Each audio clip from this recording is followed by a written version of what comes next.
17 দিন ধরে ever care হাসপাতালে চিকিৎসাধীন সাবেক প্রধানমন্ত্রী ও বিএনপি চেয়ারপারসন বেগম খালেদা জিয়া উন্নত চিকিৎসার জন্য বিদেশে নেয়ার প্রস্তুতি নিলেও সিদ্ধান্তের পরিবর্তন হয়েছে 4 বার। লিভার সিরোসিস, ফুসফুসের সংক্রমণের মধ্যে কিডনি জটিলতায় প্রতিদিন ডায়ালাইসিসের প্রয়োজন হলেও আপাতত দেশেই চিকিৎসা চলবে বিএনপি চেয়ারপারসনের। এ নিয়ে জানাতে এভার কেয়ার হাসপাতাল থেকে যুক্ত হচ্ছেন সহকর্মী রাজু আহমেদ। রাজু, বেগম খালেদা জিয়ার চিকিৎসা সংক্রান্ত বিষয় সম্পর্কে কতটুকু জানা যাচ্ছে?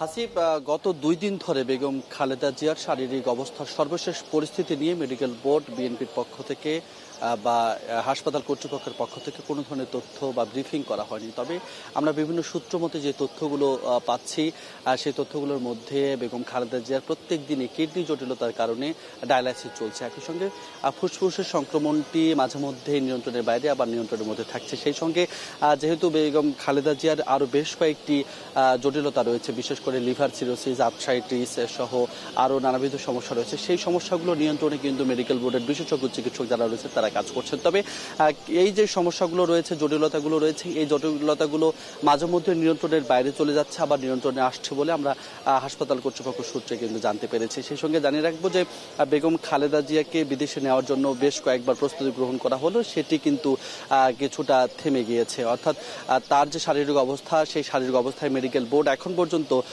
বিদেশে নেওয়ার মতো সিদ্ধান্ত তারা নিতে পারেন। তবে এই শারীরিক অবস্থার সংকটাপন্ন অবস্থায় কিন্তু তাকে বিদেশে নেওয়ার জন্য 4 বার কিন্তু এয়ার অ্যাম্বুলেন্স আসার একটা প্রস্তুতি ছিল, সেটি আপাতত থেমে রয়েছে। ফলে এই জটিলতাগুলোর মধ্যেও আপাতত দেশে রেখে বেগম খালেদা জিয়াকে চিকিৎসা দেওয়া হবে বলে কিন্তু দলের পক্ষ থেকে সিদ্ধান্ত নেওয়া হয়েছে। সেই সঙ্গে জানিয়ে রাখবো যে এই সংকটাপন্ন সংস্থা অর্থাৎ বেগম খালেদা জিয়ার এই অবস্থায় লন্ডন থেকে কিন্তু তার পুত্রবধূ জোবাইদুর রহমান এসেছেন। তারপর কিন্তু তিনি প্রতিদিনেই এই এভার কেয়ার হাসপাতালে আসছেন। আজকেও তিনি বিকেল 3:40 নাগাদ এভার কেয়ার হাসপাতালে আসেন এবং এখানকার মেডিকেল বোর্ড যেটি রয়েছে সেই মেডিকেল বোর্ডের সঙ্গে একত্রিত হয়ে কিন্তু তিনি চিকিৎসার সার্বিক বিষয়গুলো তদারকি করছেন। সেই সঙ্গে যেহেতু এখন পর্যন্ত তার শারীরিক অবস্থা সর্বশেষ কোনো ব্রিফিং করা হয়নি, আজকে সন্ধ্যা নাগাদ একটি ব্রিফিং হওয়ার কথা রয়েছে।